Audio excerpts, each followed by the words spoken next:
میرے نبی پاک صلی اللہ تعالی علیہ وسلم رجب سے رمضان کے استقبال کی تیاری کرو.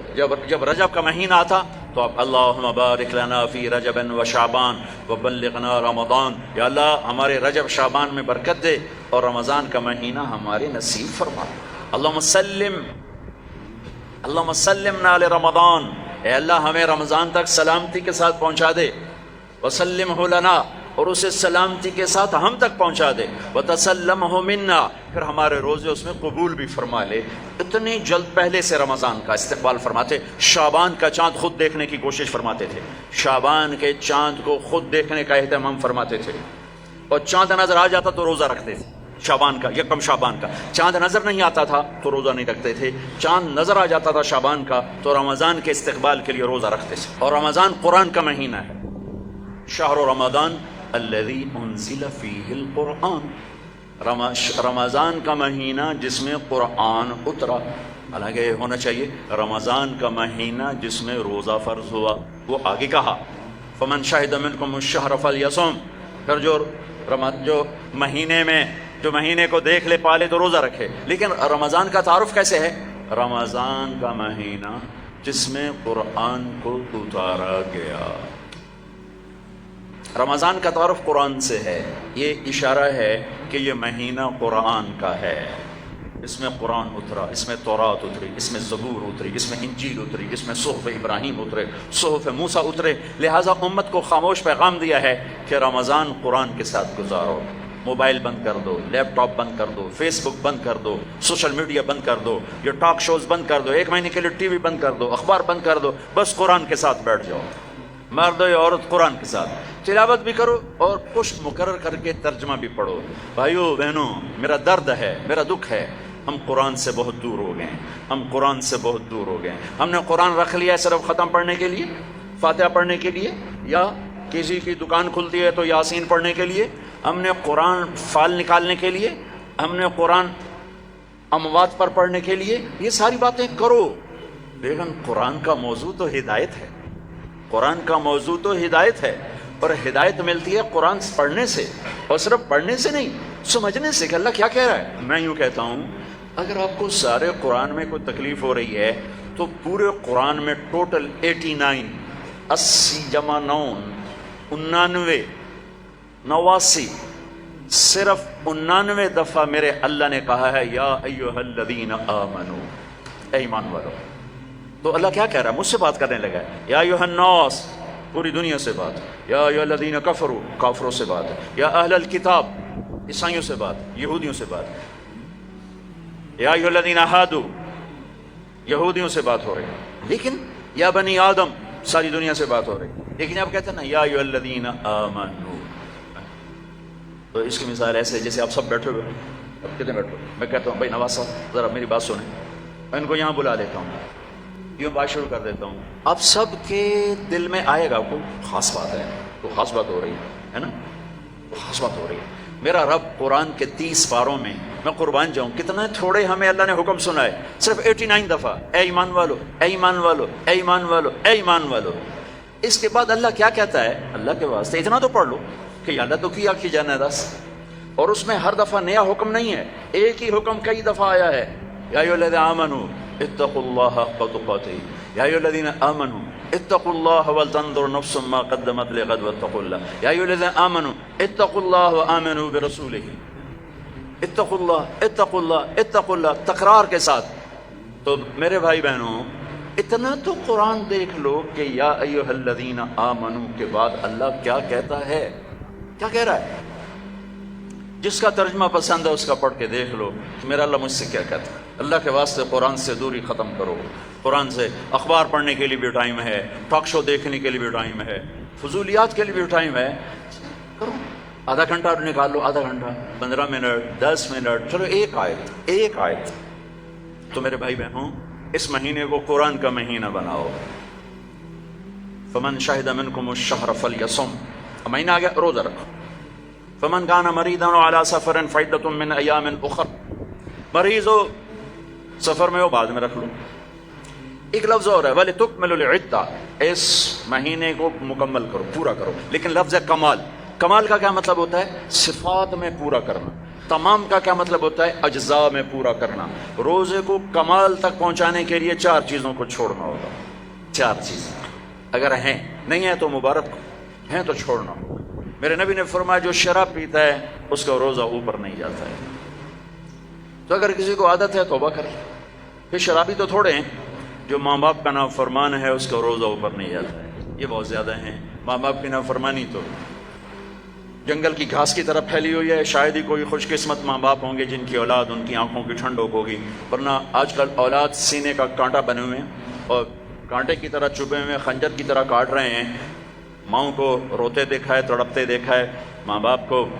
مجھے ایک باپ کہہ رہا ہے، باپ میرے علاقے کے زمیندار فوت ہو گئے، پرانا تعلق، میرا پتر اگے چ سڑتا پہ ہوئے تو میں دعا نہ کرے سا بچ گیا.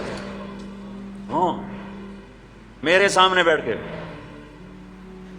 کہ مولانا صاحب دی ماں بھی آندی ہے جا اگے سڑدا پہ اسی تو میں نہ اکسان لا سا میرے پتر نو بچا. تو ماں باپ کی نافرمانی یہ روزے کو نہیں پورے دین کو روک دیتی ہے، پورے دین کو روک دیتی ہے. صرف روزہ نہیں ہے، پورا دین رک جاتا ہے. ایک صحابی علقمہ رضی اللہ تعالیٰ عنہ، ان کی بیگم کا پیغام آیا ہے کہ میرے خامن مر رہے ہیں، کلمہ نہیں پڑھا جا رہا. صحابی جن کے بارے میں اللہ کہتا ہے کلن وعد اللہ الحسنى، میرے محبوب تیرا ہر صحابی جنتی. وعدہ کیا نا، وعدہ. ان کی خطائیں معاف، یہ نہیں کہ ان سے گناہ نہیں ہوئے تو ہم نے معاف کر دیا، آپ کی توفیل معاف کر دی. تو آپ دوڑے ہوئے گئے، کہا بیٹا کلمہ پڑھو. کہا جی نہیں پڑھا جا رہا، بول رہے ہیں کلمہ نہیں پڑھا جا رہا. آپ نے پوچھا ماں باپ میں کون ہے؟ کہا جی ماں. آپ نے پوچھا ناراض ہے؟ کہا جی ناراض ہے. ہم بولو وہ آ گئیں.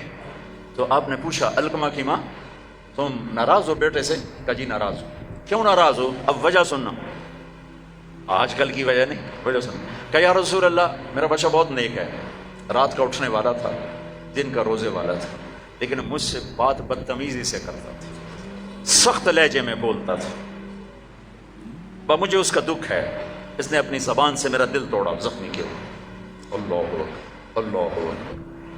آج کی طرح نہیں کہ ماں باپ کو دھکے دیے جا رہے ہوں، گالیاں دی جا رہی ہیں، صرف اتنا کہ یہ مجھے بدتمیزی کے ساتھ مجھ سے بولتا تھا.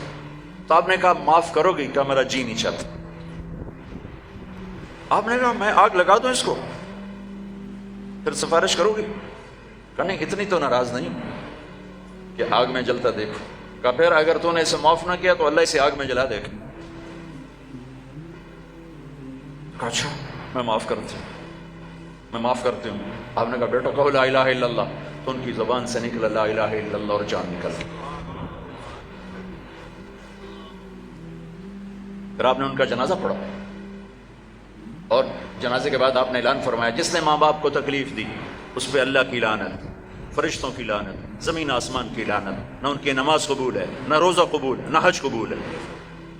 تو روزے کو روکنے والی چیز ہے شراب، ماں باپ کی نافرمانی. لیکن ماں باپ سے بھی کہتا ہوں ایسے رویے مت اختیار کرو کہ اولاد گستاخ ہو جائے. آج کے 90% ماں باپ اپنی خطاؤں سے اولاد کو گستاخ بنا رہے ہیں. انہیں پتہ نہیں ہے کہ اولاد کو لے کے کیسے چلنا ہے. تربیت چڑھائی چڑھنے کو کہتے ہیں، رب واسے ہے تربیت. اور چڑھائی چڑھنے میں پسینے آتے ہیں، بدن ٹوٹتا ہے. اور آج کی تربیت ہے ڈنڈے مارو بے عزت کرو، ڈنڈے مارو بے عزت کرو، چاہے ماں باپ ہو، چاہے اسکول ہو، چاہے مدرسہ ہو، چاہے وہ مکتب ہو، بے عزت کرو. یہ چیز گستاخی پیدا کرتی ہے. میرے نبی نے کہا اکرموا اولادکم، اکرموا اولادکم، اپنی اولاد کو عزت دو. حضرت علی کا فرمان ہے لأنہم خلقوا لزمان غیر زمانکم، یہ تم سے اگلے زمانے کے لیے پیدا کیے گئے ہیں. اگر اپنے نام کو باقی رکھنا چاہتے ہو تو ان کو عزت دو. اور میرے نبی کیسے عزت دیتے تھے؟ بس فاطمہ رضی اللہ تعالیٰ عنہا گھر تشریف لاتی، کبھی کبھی تو نہیں آتی، دیوار کے ساتھ دیوار ہے، آنا جانا لگا ہوا ہے، لگا ہوا ہے، لگا ہوا ہے. جتنی دفعہ آتی ہیں اور جب آتی، جتنی دفعہ آتی ہیں اور جب آتی، میرے نبی کھڑے ہو جاتے، 4 پیر کھڑے ہو جاتے، کھڑے ہو جاتے. اور وہ فاطمہ ہیں، یہ میرے نبی ہیں، یہاں کھڑے ہو کر انتظار نہیں کرتے تھے، آگے بڑھ جاتے تھے، آگے بڑھتے تھے اور آگے بڑھ کر اپنی بیٹی کا ہاتھ پکڑتے، پھر یہاں بوسہ لیتے، پھر ان کا ہاتھ پکڑ کے لاتے، پہلے اپنی بیٹی کو بٹھاتے اور اس کے بعد خود بیٹھتے تھے. سبحان اللہ، کیا کمال ہے، کر کے دکھایا. ہم تو اپنے بیٹوں کا کبھی شاباش ہی نہیں دیتے. میں نے ایک دوست سے کہا یار اپنے بچوں کو کبھی شاباش بھی دیا کر. کہا کس گل کی شاباش دے؟ سارا دن ستے رہتے شاباش دے، فلموں میں دن شاباش دے، گانے سنتے شاباش دے. میں کہ یہ تو برائیاں ہو گئیں، کوئی اچھائیاں بھی دیکھ. اچھائیاں بھی ہوں گی، چونکہ ہر انسان کے اندر نیگیٹو تار بھی ہے، پازیٹو تار بھی ہے. تو ان کی اچھائیوں کو واہ واہ کرو، وہ برائیاں خود چھوڑتے چلے جائیں گے. ہر وقت ٹوکا ٹاکی، ہر وقت ٹوکا ٹاکی، یہ کیوں نہیں کیا، یہ کیوں نہیں کیا، یہ کرنا تھا. اور ایک یہ پڑھائیوں نے تباہ کر دیا ہماری نسل کو، ہماری اولاد کو. 3 سال کا بچہ جسے ماں کی گود کی ضرورت ہوتی ہے، وہ ظالم ماں ہے جو 3 سال کے بچے کو اسکول کے حوالے کر دیتی. تیسرا جس سے روزہ برباد ہوتا ہے، جو رشتہ داروں سے لڑتا ہے. خون کے، ماں کے رشتے، باپ کا رشتہ، چچا، باپ کا رشتہ، باپ کی طرف سے جو بھی رشتے آ رہے ہیں باپ کی طرف سے، ان سے لڑائی جھگڑے. ماں کی طرف سے رشتہ، خالہ، نانی، نانا، ماموں. باپ کا رشتہ، پھوپھی، پھوپھا، خالہ، خالو، جو ان سے سینگ پھنساتا رہتا ہے، لڑتا رہتا ہے، اس کا روزہ بھی اٹک جاتا ہے، اوپر نہیں آتا ہے. تو بھائی اگر کوئی ایسا لڑائی بڑائی کا چکر ہے، اس سے بھی توبہ کرو، اپنے روزے کو بچاؤ. چوتھا، جو کسی کے لیے دل میں نفرت پالتا ہے، دل میں بغض پالتا ہے، دل میں کینہ پالتا ہے، اس کا روزہ بھی اٹک جاتا ہے. اپنے دل کو بھائیوں بہنوں نفرت سے صاف کرو، بغض سے، کینہ سے صاف کرو. ماں باپ کی دعائیں لو، رشتہ داروں سے صلح کرو، اپنے روزہ بچاؤ تاکہ اللہ تقوی کا لباس دے اور اللہ کی بارگاہ میں پیشی ہو سکے. میرے محبوب صلی اللہ تعالی علیہ وسلم تو سارا سال ہی روزے رکھتے تھے، سارا سال ہی روزے رکھتے تھے. اور ہمیں اللہ نے سحری عطا فرمائی. پہلی امتوں کو سحری نہیں ملی، ہمیں اللہ تعالیٰ نے سحری عطا فرمائی. ہمیں بھی 24 گھنٹے کا روزہ ملا. افطاری کر کے آنکھ لگی، روزہ شروع ہو گیا، روزہ شروع ہو گیا جو پہلا ہوتا تھا. تو ہمارا بھی ایسے ہی ہوا. تو ایک صحابی ہیں قیس بن سرمہ، وہ آئے، مزدور تھے، افطاری کا سامان نہیں تھا، بیوی گئی سامان لینے، ان کی آنکھ لگ گئی، ان کو آنے میں دیر ہو گئی. سورج چھپ گیا، دیکھا تو سوئے پڑے. کہا ہائے ابن سرمہ مارا گیا. کیا ہوا؟ کہ روزہ شروع ہو گیا. روزہ شروع ہو گیا کہاں؟ تو وہ دوپہر کو بے ہوش ہو گئے. اور ایک روایت میں تھا نماز پڑھنے گیا، گر کے بے ہوش ہو گئے. اللہ کے نبی کو پتہ چلا، بہت غمگین ہوئے. تو اللہ نے قرآن اتار دیا، چل میرے محبوب تیری امت کو اجازت ہے سحری تک کھاؤ، سحری تک کھاؤ. تو اللہ نے ہمیں سحری عطا فرمایا. ہمارے نبی پاک صلی اللہ تعالی وسلم سحری کے کھانے کی تاکید فرماتے تھے کہ یہ برکت والا کھانا ہے. اللہ اس کے فرشتے سحری کھانے والوں پر برکتیں، رحمتیں نازل فرماتے ہیں. خود ہمارے نبی پاک صلی اللہ تعالی وسلم سحری کا اہتمام فرماتے تھے. آپ تو عام طور پر 2-4 کھجوریں، ایک گلاس پانی، بس آپ کی سحری ہو جاتی. اور آپ افطار بھی ایسے ہی فرماتے تھے کہ صحابی فرماتے ہیں آپ ایسے بیٹھے ہوتے، آپ کے ہاتھ میں کھجور ہوتی تھی، ایسے کھجور لے کے بیٹھے ہوتے تھے. اور ایک صحابی ٹیلے پہ چڑھا ہوتا تھا یا کسی مکان کی چھت پہ چڑھا ہوتا تھا، اور اس کو امر تھا بھائی سورج کو دیکھتے رہنا. آپ کھجور آپ کیسے ہاتھ میں ہوتی تھی. جو ہی وہ کہتا یا رسول اللہ سورج ڈوب گیا، تو آپ فوراً کھجور منہ میں لیتے تھے. پھر اس کے بعد تھوڑا تھوڑا کر کے پانی پیتے تھے. آپ نے پانی پہ افطار کیا ہے، آپ نے دودھ پہ افطار کیا ہے، آپ نے کھجور پہ افطار کیا ہے، آپ نے ستو بھی پیا ہے. اور سحری میں آپ نے روٹی بھی کھائی ہے، کھجور بھی کھائی ہے، دودھ بھی پیا ہے، زیتون کے ساتھ بھی لیا ہے، زیتون اور روٹی کے ساتھ آپ نے افطاری بھی فرمائی. افطاری کی دعوت میں بھی شرکت فرمائی ہے. سعد بن معاذ نے افطاری کی دعوت کی، صحابہ کی، آپ تشریف لے گئے. افطاری کرانا میرے نبی کی سنت، طریقہ چلا رہا ہے. سعد بن عبادہ نے افطاری کی تو آپ اس میں تشریف لے گئے، تو وہاں زیتون، جو کی تازہ روٹی اور زیتون کے ساتھ آپ نے کھانا نوش فرمایا. ایک عجب واقعہ بھی ہوا وہاں. تو وہ یہ ٹائم تو تھا نہیں کہ بھائی ٹائم ہو گیا ہے، تو وہ سورج کو دیکھتے تھے، اور جب بادل ہوتے تھے تو اندازہ کرتے تھے. تو میرے نبی کی موجودگی میں ہوا کہ سب نے خیال کیا سورج غروب ہو گیا، سب نے کھا لیا. تو ایک دم بادل ہٹے تو سورج کھڑا ہوا تھا. تو پھر سب نے اس روزے کی شوال میں جا کر قضا کی. پورے مدینے سے یہ کام ہوا کہ وہ سورج کی موجودگی میں روزہ کھول لیا. جب بادل ہٹے تو پتہ چلا سورج تو بھی کھڑا ہوا ہے. اب ہفتے کو جاتے تھے قبا، ہر ہفتے کو اشراق وہاں پڑھتے تھے. لیکن رمضان میں 17 رمضان، پتہ نہیں کیا وجہ ہے، اس میں کیا حکمت ہے، 17 رمضان آپ قبا تشریف لے جاتے تھے اور وہاں مسجد میں قیام فرماتے تھے تھوڑی دیر کے لیے، اور پھر وہاں سے آپ واپس تشریف لاتے تھے. اور آخری اشراف اعتکاف، ایک پورا مہینہ اعتکاف کیا، پھر اس کے بعد 10 دن اعتکاف کیا. اور جس رمضان کے بعد آپ اللہ کے پاس گئے اس سال آپ نے 20 دن اعتکاف کیا. 20 ایک دفعہ اعتکاف آپ نے اٹھا دیا. ایسے ہوا کہ آپ نے اعتکاف میں بیٹھے تو حضرت صفیہ رضی اللہ عنہ نے آپ سے اجازت مانگی کہ میں بھی آپ کے ساتھ بیٹھ جاؤں گا. بیٹھ جاؤ. انہوں نے بھی، آپ کے لیے خیمہ لگتا تھا، چھوٹا سا خیمہ تھا، اس میں چارپائی ہوتی تھی، اس پر بستر ہوتا تھا. اور کبھی آپ مغرب عشاء کے درمیان نہاتے بھی تھے، چونکہ گرمیوں کا رمضان پایا نا، سارا میں گرمیوں کا رمضان پایا، تو آپ اپنے اوپر پانی ڈلواتے تھے، اور کبھی یوں لیٹ جاتے اور سر آپ کا کھڑکی میں چلا جاتا، اور عائشہ رضی اللہ تعالیٰ عنہا آپ کا سر دھو کے کنگھی فرماتی، تیل لگاتی کنگھی فرماتی۔ آپ پیشاب استنجے کے لیے گھر تشریف جاتے، لیکن سحری اور افطاری اعتکاف کی حالت میں آپ نے گھر نہیں کی، بلکہ مسجد میں آ کے نوش فرماتے تھے۔ تو حضرت صفیہ کی دیکھا دیکھی دو اور ازواج مطہرات نے بھی خیمے لگا لیے، تو پھر آپ نے اپنا اعتکاف موقوف کر دیا کہ وہ ایک گھر کا ماحول بن گیا، اور اعتکاف کا مقصد ہوتا ہے خلوت اور تنہائی، خلوت اور تنہائی، تاکہ اللہ سے آدمی کھل کے بات کر سکے۔ تو پھر آپ نے وہ اعتکاف شوال میں 10 دن اس کے آپ نے پورے فرمائے۔ تو آخری عشرے میں آپ اعتکاف کا آپ کا معمول تھا۔ اور ایک چیز آپ نے ہمیں دی، تراویح کی نماز، 3 دن آپ نے نماز پڑھائی، اور چوتھے دن مسجد بھر گئی، باہر بھی جگہ نہ ملی، تو آپ آئے ہی نہیں، شہری تک لوگ بیٹھے رہے۔ تو آپ شہری کے قریب آئے تو آپ نے فرمایا میں دیکھ رہا تھا تم سارے آئے ہوئے تھے، لیکن میں اس لیے نہیں آیا کہ مجھے ڈر لگا کہیں تمہارے اوپر یہ نماز فرض نہ ہو جائے، تو تکلیف سے بچانے کے لیے نہیں۔ تو پھر اللہ کے نبی کے دور میں صحابہ 5-5 6-6 کی ٹولیاں بنا کر قرآن سنتے تھے، اور کوئی یہاں کوئی یہاں کوئی یہاں، اور رکعت متعین نہیں تھی، کوئی 10 پڑھ رہا ہے، کوئی 8 پڑھ رہا ہے، کوئی 12 پڑھ رہا ہے، کوئی 20 پڑھ رہا ہے۔ صدیق کے دور میں بھی ایسے ہی تھا کہ سارے مختلف ایسے پڑھتے تھے۔ تو عمر رضی اللہ تعالیٰ عنہ نے اپنے دور میں پھر کہا ان سب کو میں جمع کروں گا، سب کو جمع کر کے، اور ابی بن کعب رضی اللہ تعالیٰ عنہ کو امام بنایا، اور آپ نے 20 تراویح باقاعدہ قرآن کے پورے ختم کے ساتھ اس کو آپ نے شروع فرمایا۔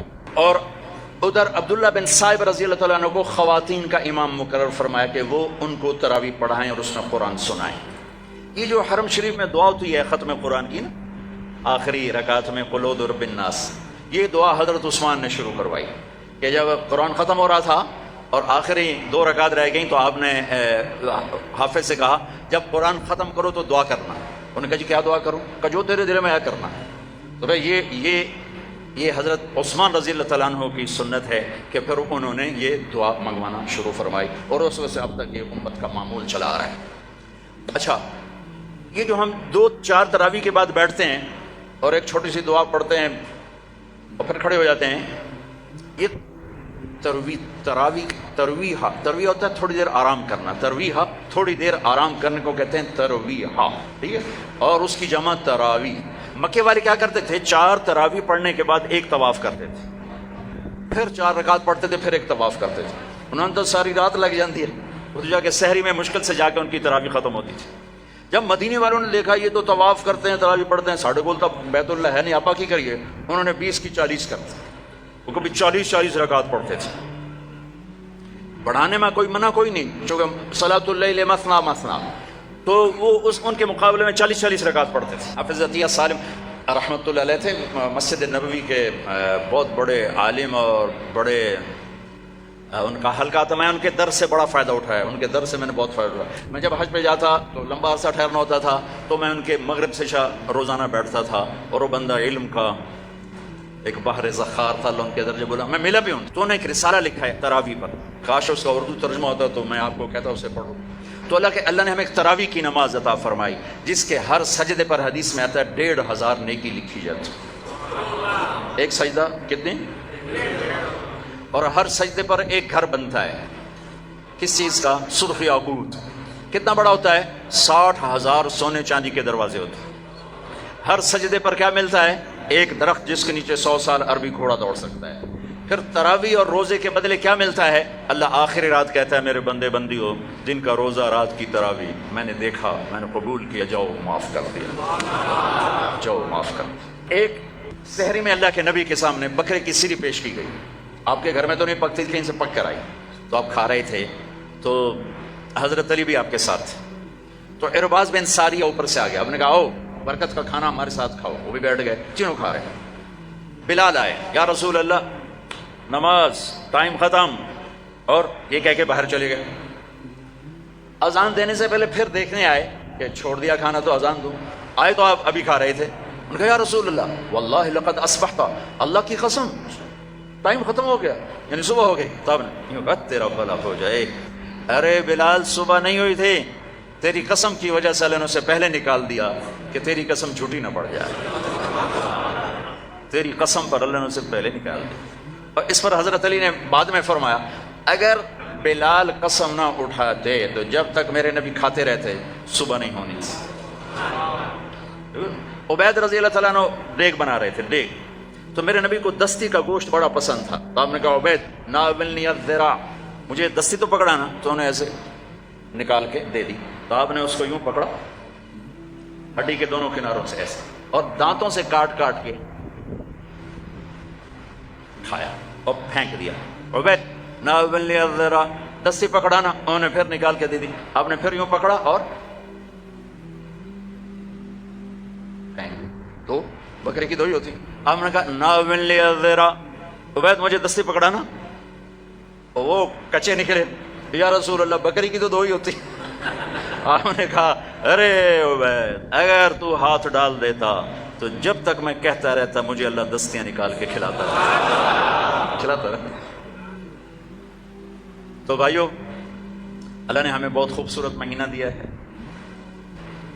اب اس کی رحمتوں کا مہینہ ہے، جہنم کے دروازے بند ہیں، جنت کے دروازے کھلے ہوئے ہیں، اور اللہ کی معافی کے اعلان ہو رہے ہیں۔ آپس کی لڑائیاں معاف کرو، جھگڑے معاف کرو، جس سے بھی ہو، بیوی سے لڑائی ہے، بیوی کی خامد سے لڑائی ہے، ماں باپ کی بچوں سے، بچوں کی ماں باپ سے، بھائی بھائی سے، پارٹنر سے، دوست سے، اللہ کے واسطے دفن کر دو، دفن کر دو، اپنے ملک کو پاک کر دو لڑائیوں سے، فرقہ واریت سے۔ اس رمضان میں فرقہ واریت کو دفن کر دو۔